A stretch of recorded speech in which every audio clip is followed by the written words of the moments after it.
What do you hear? A click track? A rhythm? An electronic snap? Well, whatever it is, it consists of one sound and the spaces in between the repetitions. What happens if we take out the spaces?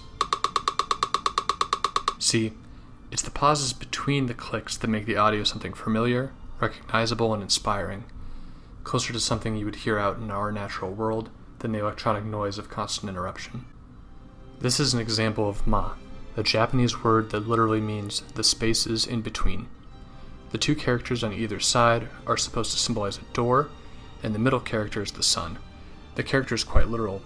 It is meant to be interpreted as the sun shining between the cracks of a door, the empty area of beauty, the spaces in between. This concept is seen all over Japanese culture. It's in their fine art, it's in their food, and it's certainly in their movies. Hayao Miyazaki, in an interview with the late Roger Ebert, spoke about the concept, explaining, "If you just have non-stop action with no breathing space at all, it's just busyness." The concept of ma permeates every corner of Shadow of the Colossus on both a micro and a macro scale. The most obvious utilization is in the rhythm of its progression. The most memorable moments certainly take place in the direct action of dealing with the Colossi, but it's the moments leading up to the next battle that makes this game into something more than the sum of its parts. Inevitably failing to outrun the black tentacles, being transported back to the temple, receiving further instructions from Dormin, and a 5 to 10 minute ride to another fight all serve to give you breathing space, a time to ponder this ancient land of mystery and let it all soak in. But there are more subtle examples of this element on display. There's a distinctive rhythm to the ordering and progression of the Colossi as well. You start fighting a Colossi that resembles a man with a club, and then a beast, and then another man with a club, then two more beasts, and then another man with a club. See, gameplay is not memorizing which buttons control which actions, or knowing how many stabs it'll take to bring down Colossi number 7. Gameplay is all about the conversation between the mind of the player and the mind of the developer. It's like some sort of intricate dance where they lead you through the steps. The progression has you alternating between the familiar and the new, the order of another giant club-wielding behemoth, and the chaos of a mountain that can fly. Each Colossi teaching you essential mechanics that will aid you against its brothers and sisters, each trip back to the temple reminding you what you're here for, and each ride across the countryside giving you time to contemplate everything that you've learned up to this point. The concept of ma even soaks down to the most core gameplay loops. You take damage, you have to stop and rest to get your health back.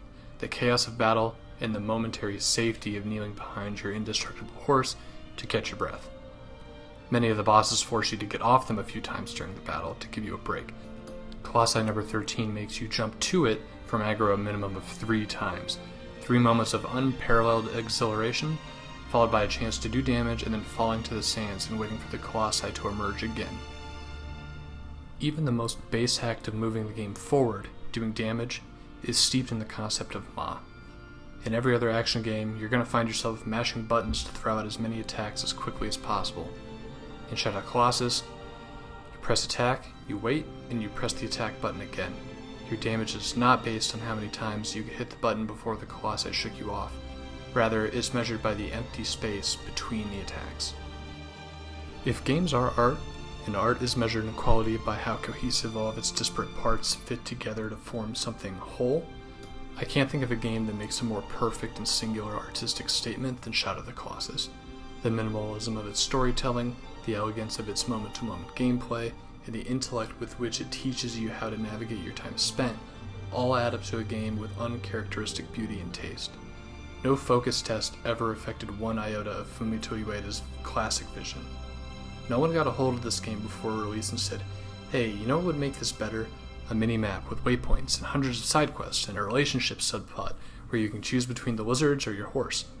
No, Sony had the bravery to let their teams dream of a world where you fight skyscrapers and breathe in the sweet spaces in between.